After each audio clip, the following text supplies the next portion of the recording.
Hello friends, ಎಲ್ಲರೂ video ಸ್ವಾಗತ. ನಾನು ಇವತ್ತು ಬಿ ಎಡ್ ಅಪ್ಲಿಕೇಶನ್ ಆಪ್ಷನ್ ಎಂಟ್ರಿನ ಯಾವ ರೀತಿ ಹಾಕೋದಂತ ತೋರಿಸ್ತಾ ಇದ್ದೀನಿ. ಓಕೆ, ಆಪ್ಷನ್ ಎಂಟ್ರಿ ನೋಡಿ, second. Okay, already first list ಆಗಿದೆ. ನೀವು ಸೆಕೆಂಡ್ ಟೈಮ್ ಆಪ್ಷನ್ ಎಂಟ್ರಿನ ಯಾವ ರೀತಿ ಹಾಕೋದಂತ ನೋಡಿ. ಮೊದಲನೇದಾಗಿ ನೋಡಿ, ನೀವು ಇಲ್ಲಿ ಒಂದು ಅಫಿಷಿಯಲ್ ವೆಬ್ಸೈಟ್ ಕಾಣುತ್ತೆ ನೋಡಿ, STSkarnataka.in ಅಂತ. ನೀವು ಇಲ್ಲಿ ಬೇಕಾದ್ರೆ ಇದನ್ನು ವೆಬ್ಸೈಟಿಗೆ ಹೋಗಿ, ಸಪೋಸ್ ನಿಮಗೆ ಗೊತ್ತಾಗಲಿಲ್ಲ ಅಂದರೆ ನಾನು ಡಿಸ್ಕ್ರಿಪ್ಷನ್ ಲಿಂಕ್ ಕೊಟ್ಟಿರ್ತೀನಿ, ಅಲ್ಲಿ ಕೂಡ ನೀವು ಡೈರೆಕ್ಟ್ ಕ್ಲಿಕ್ ಮಾಡಿ ಈ ಲಾಗಿನ್ ಪೇಜ್ನ ಪಡ್ಕೋಬೋದು. ಇಲ್ಲಿ ನಿಮ್ಮ ಯೂಸರ್ ನೇಮ್ ಮತ್ತು ಪಾಸ್ವರ್ಡ್ ಹಾಕಬೇಕು. ನೆಕ್ಸ್ಟ್ ಲಾಗಿನ್ ಅಂತ ಕ್ಲಿಕ್ ಮಾಡಿದ್ರೆ ಒಂದು ಪೇಜ್ ಓಪನ್ ಆಗುತ್ತೆ. ಆ ಪೇಜ್ನ ಇಲ್ಲಿ ನಾನು ನಿಮಗೆ ತೋರಿಸ್ತೀನಿ.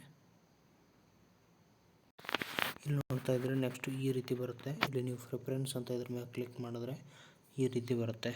ಓಕೆ, ಈ ರೀತಿ ಬಂದಾಗ ನೀವೇನು ಮಾಡಬೇಕು, ಇಲ್ಲಿ ನಿಮ್ಮ ಒಂದು ಅಪ್ಲಿಕೇಶನ್ ನಂಬರು, ಯೂಸರ್ ನೇಮು ಇಲ್ಲೆಲ್ಲ ಕ್ಲಿಯರಾಗಿ ತೋರಿಸುತ್ತೆ. ಅದನ್ನು ನೀವು ಚೆಕ್ ಮಾಡ್ಕೋಬೇಕು ನಿಮ್ಮದೇ ಇದೆ ಅಂತ.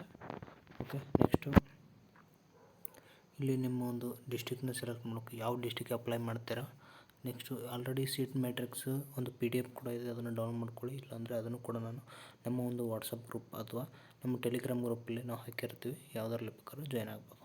ಓಕೆ, ಇಲ್ಲಿ ನೀವು ಒಂದು ಕೋಡನ್ನು ನಿಮಗೆ ಯಾವ ಕಾಲೇಜ್ ಬೇಕು ಪ್ರಿಫರೆನ್ಸ್ನ ಕೊಡ್ತಾ ಹೋಗಬೇಕು. 1 2 3 ನೋಡಿ, ನಿಯರ್ಲಿ 20 ಲಿಸ್ಟಲ್ಲಿದ್ದಾವೆ.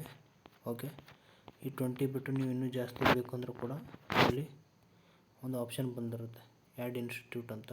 ಆ ಇನ್ಸ್ಟಿಟ್ಯೂಟ್ ಮೇಲೆ ಕ್ಲಿಕ್ ಮಾಡಿದ್ರೆ ಹೊಸದಾಗಿ 21 22 ಹಿಂಗೆ ಆ್ಯಡ್ ಆಗ್ತಾ ಹೋಗುತ್ತೆ. ಸಬ್ಮಿಟ್ ಮತ್ತು ಡಿಲೀಟ್ ಆಲ್ 3 ಬಟನ್ಸ್ ಇರ್ತವೆ. ಸಬ್ಮಿಟ್ ಹೊಡೆದ್ರೆ ಓಕೆ ಆಗುತ್ತೆ, ಡಿಲೀಟ್ ಆಲ್ ಅಂದರೆ ಎಲ್ಲ ಕ್ಲಿಯರ್ ಆಗುತ್ತೆ. ಓಕೆ, ಇದು ನಿಮಗೆ ಅರ್ಥ ಆಯ್ತು ಅಂದ್ಕೊಳ್ತೀನಿ. ನೆಕ್ಸ್ಟು ಸಬ್ಮಿಟ್ ಮಾಡಿದ ತಕ್ಷಣ ಯಾವ ರೀತಿ ಬರುತ್ತೆ ಅಂತ ಅದನ್ನು ಕೂಡ ತೋರಿಸ್ತೀನಿ.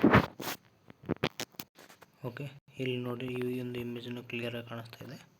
ಓಕೆ, ಇವೆಲ್ಲ ನೀವು ಫಿಲಪ್ ಮಾಡ್ತೀರಾ. ಫಿಲಪ್ ಮಾಡಿದ ತಕ್ಷಣ ಇಲ್ಲಿ 3 ಬಟನ್ ಇರ್ತದೆ, add institute, submit, delete all. ನೋಡಿ, ಹೊಸದಾಗಿ ಇನ್ಸ್ಟಿಟ್ಯೂಟ್ ಮಾಡ್ಬೇಕಂದ್ರೆ 21 22 23 ಈ ರೀತಿ ಇಲ್ಲಿ ಕ್ಲಿಕ್ ಮಾಡಬೇಕು. ಸಬ್ಮಿಟ್ ಮಾಡ್ಬೇಕಂದ್ರೆ ಇಲ್ಲಿ ಡಿಲೀಟ್ ಆಲ್. ಇನ್ನು ಕೊನೆಯದಾಗಿ ನೀವು ಸೆಲೆಕ್ಟ್ ಮಾಡಿದ ತಕ್ಷಣ ಸಬ್ಮಿಟ್ ಮೇಲೆ ಕ್ಲಿಕ್ ಮಾಡಿದ್ರೆ ಈ ರೀತಿ ಬರುತ್ತೆ. ಓಕೆ, ಡೇಟಾ ಸೇವ್ಡ್ ಸಕ್ಸಸ್ಫುಲ್ಲಿ ಅಂತ. ಸಪೋಸ್ ಏನಾದರೂ ಸರ್ವರ್ ಪ್ರಾಬ್ಲಮ್ ಇದ್ದರೆ ಮಾತ್ರ ಬರೋದಿಲ್ಲ. ಓಕೆ, ನೀವು ಸ್ವಲ್ಪ ವೇಟ್ ಮಾಡಿ, ಅದನ್ನು ಓಕೆ ಮಾಡಿ.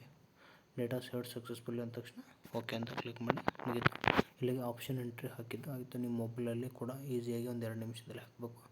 ದಯವಿಟ್ಟು ಮೊಬೈಲಲ್ಲಿ ಹಾಕಬೇಕಾದ್ರೆ ಡೆಸ್ಕ್ಟಾಪ್ ವರ್ಷನಲ್ಲಿ ಹಾಕಿ.